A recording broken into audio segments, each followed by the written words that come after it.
da shari'anci a kanan da ko da cikin da sarki wani otiri ito. To jama'a assalamu alaikum warahmatullahi ta'ala wa barakatuhu. Barkamu da lokaci da fatan mun yi sallah lafiya. Yau dai na kawo ziyara wurin wani babban mutum wato wanda daga ganinsa za ku gane shi, amma an ce dai waka a bakin mai ita ta fi daɗi. Wa alaikum salam wa rahmatullahi wa barakatuh.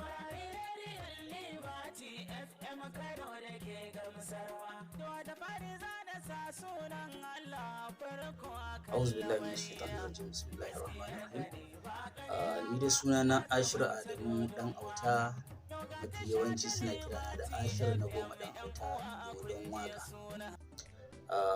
Ni haifaffen Ogumaki ne, wani ƙauye ne a cikin jihar Oyo State, Ibadan kenan. Amma na girma zan ce a can na girma, amma kuma ina zaune a garin Kaduna yanzu.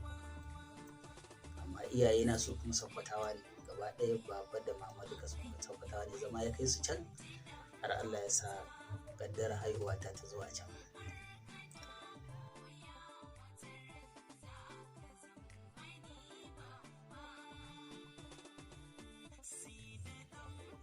To gaskiya na daɗe ina yin waka. Ba zan iya tuna shekarar da na fara yin waka ba, sai dai in iya tuna shekarun da na fara yin waka na studio.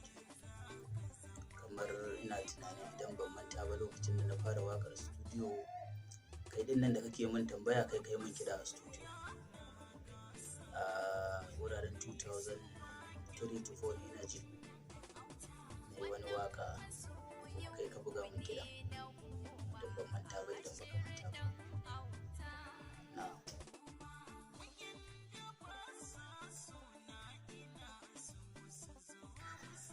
To ai kai ka san ba abin da zai iya misaltuwa bane, saboda ni mutum ne mai sha'awar waka tun kafin girma na, tun ina yaro cikin kurciya. Idan ina kuka ma mahaifiyata in aka ce me nake so sai in ce a kunna mu rediyo. To wanda ya taso da sha'awar waka tun yana yaro karami, har ya kai ga lokacin da abokinsa yana da studio, duk lokacin da waka ta zo mai zai zabura yayi, har ya kai ga lokacin da shi ma yayi studio, duk lokacin da waka ta zo mai zai zabura yayi.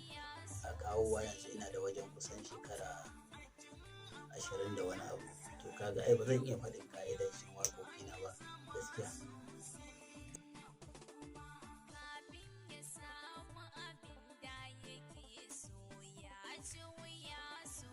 Duka ina son su, amma ina jinjina wata waka wacce ake cewa sai da ɗan koyo akan yi gwani, ji ɗan auta in har kana koya wata ran za ka zama wani babba.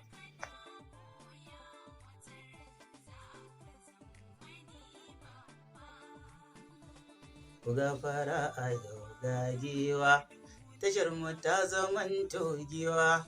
Saurari rediyon Liberty FM, tashar da ke gamsarwa.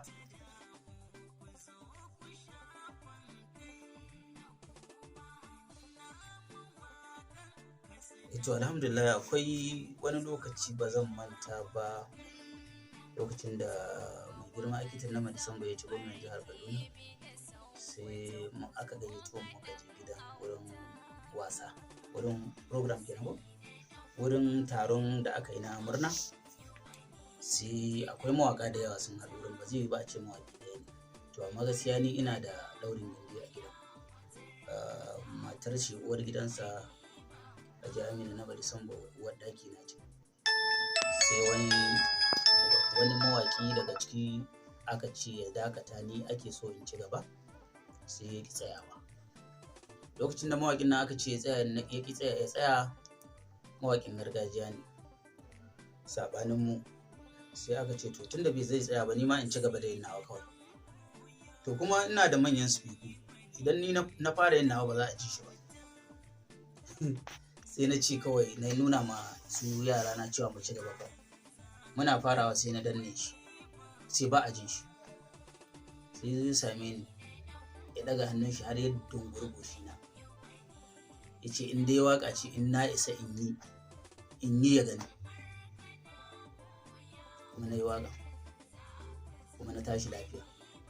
Washe gari aka ƙara gayyato shi, aka gayyato ni, sai ban zo ba, shi ma bai zo ba. Washe gari na uku sai aka gayyato shi, aka gayyato ni, sai muka ƙara zuwa muka haɗu. Sai muka haɗu da shi bayan ya sauka na yi, sai yasa aka kira ni, sai muka zauna da shi, sai ce mu wai da me na dogara. Sai da Allah na dogara, akwai wani abin dogaro wanda ya wuce Allah ne. Sai ya ce to Allah ya sa mu dace, ya ce Allah ya yafe mana.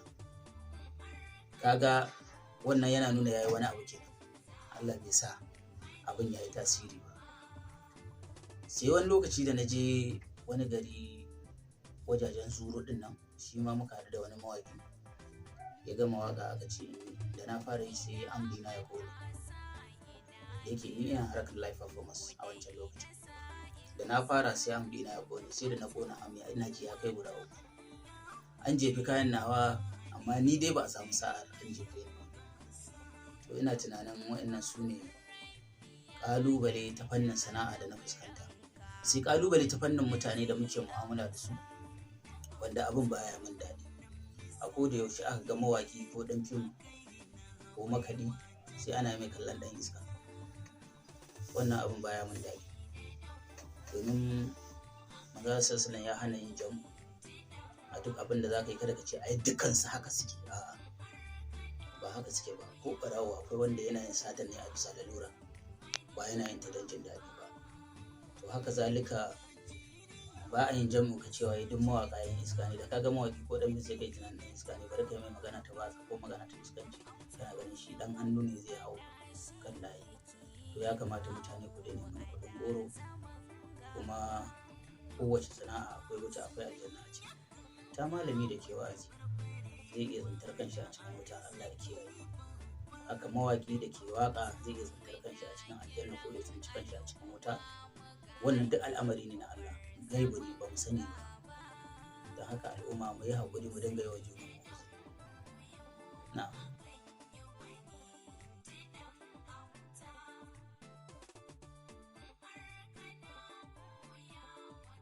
To alhamdulillah na samu alkhairi ta fannin waƙa. Na farko ina cikin waƙa dai na yi aure, ina cikin waƙa ne yaya, wannan babban alkhairi. Sannan a cikin waƙa na je na yi umra a cikin azumi, na dawo. A cikin waƙa na je na koma na yi aikin hajji, na dawo. A cikin waƙa ina da mutunci a idon mutane. A cikin waƙa ina zaune tare da iyalai na cikin ƙoshin lafiya. Wannan babban alkhairi.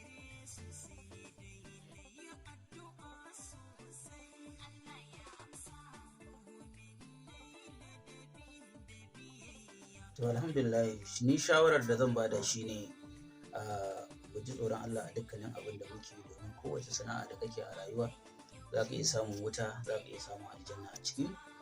Ta malamai da suke yin wa'azi akwai waɗanda za su iya tsintar kansu a wuta idan har sun sauka daga kan layin da Allah subhanahu wata'ala ya dora su. Haka mu ma mawaƙa za mu iya samun kanmu a wuta ko aljanna, za mu iya samun kanmu a wuta matuƙar mun sauka kan layin da ya kamata. Ma a ce muna kai makaki. Haka muna iya shiga aljanna matuƙar mun yi amfani da wannan daman ta harshen mu, mun faɗi alkhairi kuma yi koyi da abin da muka faɗa, za mu iya samun rahamar Ubangiji. Sa'annan mu kiyaye, a yanzu a wannan lokaci da muke ciki, na san mun sani akwai waɗanda suka yi tashin suka kai ƙololuwa amma yanzu ba su a wannan guri, sun sauka kuma suna nan a raye, ba mutuwa suka yi ba, ana yi a idansu suna gani. Ko da za su ji a ransu suna da basirar su tashi su yi ɗin, za su yi ɗin, amma ba za a ji su kamar yadda aka ji su a da ba. Wasu na yaran na zamani sun taso sun haye su. So haka Allah subhanahu wata'ala yake al'amuransa. Kar ka dage da ka shiga wani boka, wani malam, wani waye kai sai ka samu ɗaukaka. Allah shi ke bada ɗaukaka. Ɗaukaka ta Allah ce, basira ta Allah ce. Domin haka mu dogara da Allah, mu san da cewa Allah shi ke yin komai kuma na sani.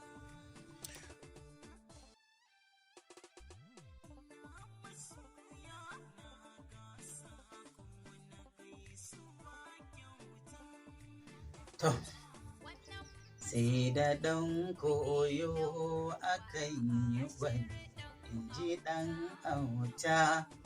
In har kana koya wata ran za ka zama wani babba. Ina masoya ina kiran ku zo ga ɗan auta. Kasancewa waƙar ta daɗe sosai ba zai iya kawo baitukanta da yawa ba, don ni mafi yawanci mutum ne wanda idan ya rera waƙa ta tafi ganin ya ƙare ta kuma sai dai ya nemi wata. To sai kuma waƙar Liberty.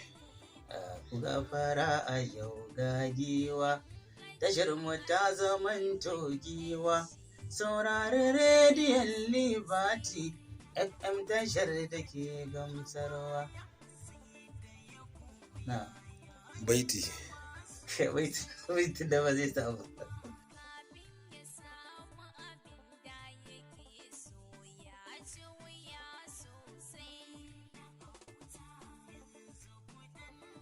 Akwai wannan na iya zuwa, akwai wanda gaskiya ba na samun zuwa.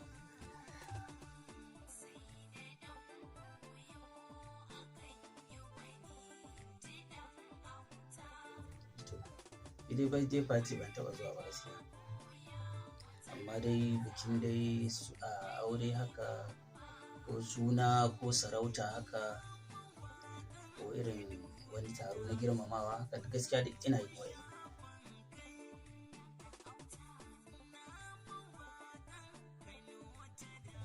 Ta hanya ɗaya ce za a iya samun mutum a wannan lokaci shine ta hanyar lambar wayarsa ko adireshinsa.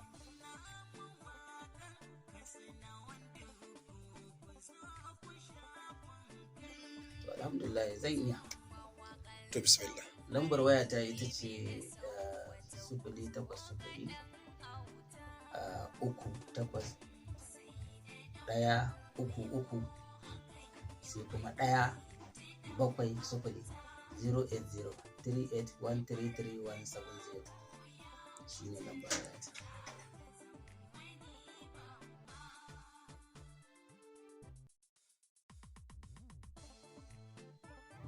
Ito shawarar duka guda ɗaya ce, shi zaman banzan nan shi yake kawo shaye-shaye, zaman banzan nan shi ne yake kawo sata, zaman banzan nan shi ke kawo zargi a layi. Da zarar mutum ya nemi abinsa ya rasa sai ce ƙila ma ɗan wane ne ko kuma ƙila masu wane ne don mun gansu a wurin zaune lokacin. Inda ba sa zaman banza ba za su tsinci kansu a cikin sahun da za a ce su suka ɗauka ba. Inda ba sa zaman banza da ba za a same su suna shaye-shaye ba.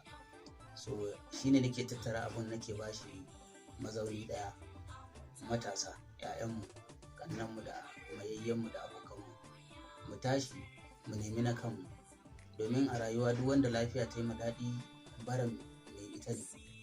Kuma duk yanda za ka kasance nagari, iyayenka sun fi ka farin cikin kasancewarka a matsayin nagari.